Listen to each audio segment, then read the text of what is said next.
Be ready. 5 seconds. Start. But according to the medical evidence, injuries on PW2 were caused on the evening previous to the morning of June 24. This takes away the basis on which he was accepted by the trial court and the High Court as an eyewitness, notwithstanding his proclivity to mix up falsehood with truth.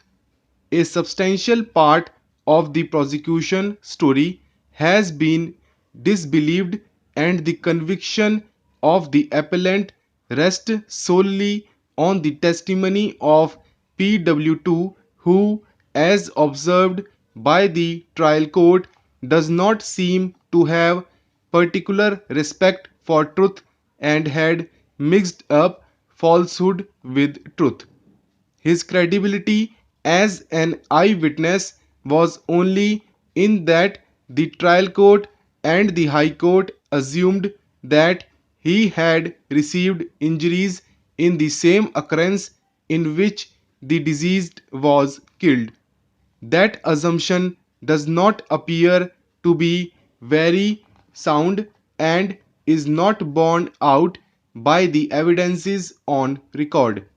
The defense plea that PW2 had received the injuries on the evening of June 23rd and not in the morning of June 24th gains credence from the fact that an incident between the two sides had admittedly taken place on the evening of 23rd June 1995.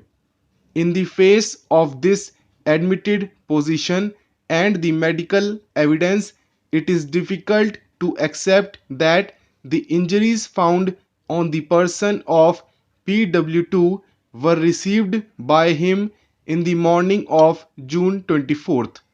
From this, either of two inferences would logically follow. 1. PW2 was not present at the occurrence in which the deceased was killed in the morning. The occurrence in which the deceased was killed did not take place in the morning of June 24th, and he was not killed in the manner as suggested by the prosecution. Both the inferences are equally damaging to the prosecution case. In view of the facts and the circumstances, it would be highly unsafe to uphold and sustain the appellant's conviction for the offence of murder, and the prudent and safe course would be to give him the benefit of doubt. Accordingly, he is acquitted of the charges under Section 302 and 324 IPC. The next appeal is directed against the judgment of the Punjab and Haryana High Court in Criminal Appeals numbers 201 of 1996, confirming the appellant's conviction under Section 302 of the Penal Code and life imprisonment. In his statement before the police, he said that in the morning he, along with his two younger brothers, PW6 and the deceased, was sitting on the chabutra of their bathak in their village when deceased proceeded for his house to bring the clothes for getting ready to go to Faridpur, where he was due to appear in the BA examination.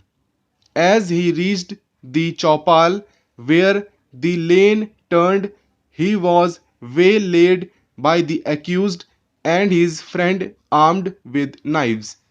As the cause of the said incident, he further stated that shortly before the occurrence, his younger brother was elected as the village sarpanch.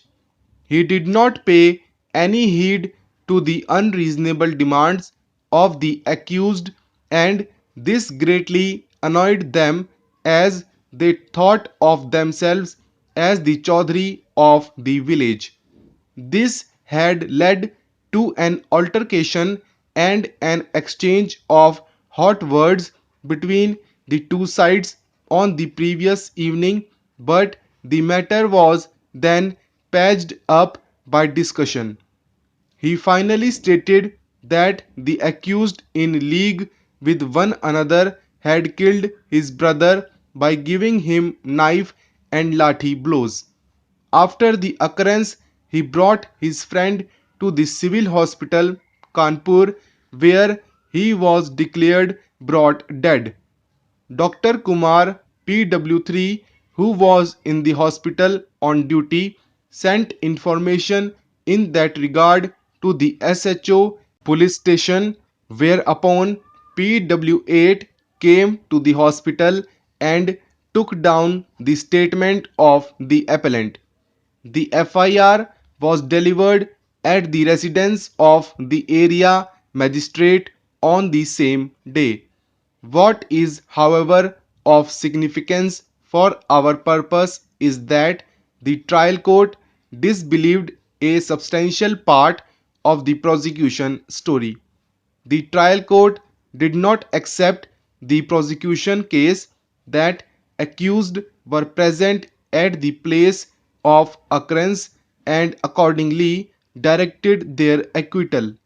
As regards the trial court pointed out that the three incised wounds on the person of the deceased that were attributed to him were according to the medical evidence post-mortem in nature, that is to say, those three injuries were inflicted after he was already dead. The medical evidence thus clearly eliminated the participation of his friend in the case. He too was therefore acquitted. The acquittal of the three accused brought down the number of the remaining accused for the shared common intention with the appellant. Apparently, that was one of the reasons of their conviction, simply under section 323 of the Code of Criminal Procedure.